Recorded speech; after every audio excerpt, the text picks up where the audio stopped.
Hello' everyone. যেতিয়া আমি বিজনেছৰ কাৰণে কেম্পেইন চলাওঁ তেতিয়াহ'লে ভিডিঅ' ইউজ কৰাটো বহুত ইম্পৰ্টেণ্ট হৈ গৈছে আজিৰ ডেটত।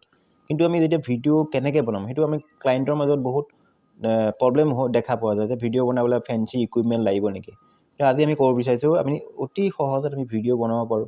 ভিডিঅ' বনাবৰ কাৰণে ফেঞ্চি ইকুইপমেণ্ট নালাগে। আপোনাৰ যোনটো মোবাইল আছে সেইটোৰ দ্বাৰা আমি ভিডিঅ' বনাব পাৰোঁ। যিকোনো টাইপৰ মোবাইল আজিৰ ডেটত যোনটো স্মাৰ্টফোন আছে ভাল ভিডিঅ' বনায়।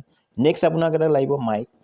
যদি আপোনাৰ নইজ কেঞ্চেলেশ্যন নাই এটা বয়াম এটা 900 টকা 800-900 টকা এটা মাইক পাই যাব। এটা মাইক ল'ব পাৰে। প্লাছ আপুনি ছানলাইট হ'লেতো চবতকৈ ভাল হয়, অথবা যদি ছানলাইট নাই তেতিয়া আপুনি ডাঙৰ LED এটা লগাই ল'ব পাৰে যাতে আপোনাৰ লাইটটো ভাল আহে। কোনো ধৰণৰ ফেঞ্চি ইকুইপমেণ্ট নালাগে আপোনাৰ, LED ভাল লাইট হ'লেই হৈ যাব। চবতকৈ বেষ্ট হ'ল ছানলাইট। প্লাছ এটা আপোনাৰ ট্ৰাইপড লাগিব পাৰে যাতে আপুনি হোল্ড কৰিবৰ কাৰণে মোবাইলটো, যাতে আপুনি মোবাইলটো হোল্ড কৰিব পাৰে।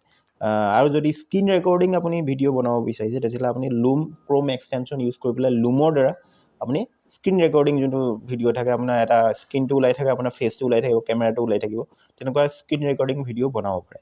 গতিকে এইকেইটা ইকুইপমেণ্টৰ দ্বাৰা আপুনি ইজিলি আপুনি ভিডিঅ' বনাব পাৰে নিজৰ বিজনেছৰ কাৰণে, নিজৰ বিজনেছটো প্ৰমোট কৰিব পাৰে, নিজৰ বিজনেছৰ প্ৰডাক্টৰ features, description, manufacturing, behind the চিন দেখাব পাৰে যাতে অডিয়েঞ্চৰ আপুনি ট্ৰাষ্টটো বিল্ড কৰিব পাৰে। গতিকে এই কথাটো মনত ৰাখিব।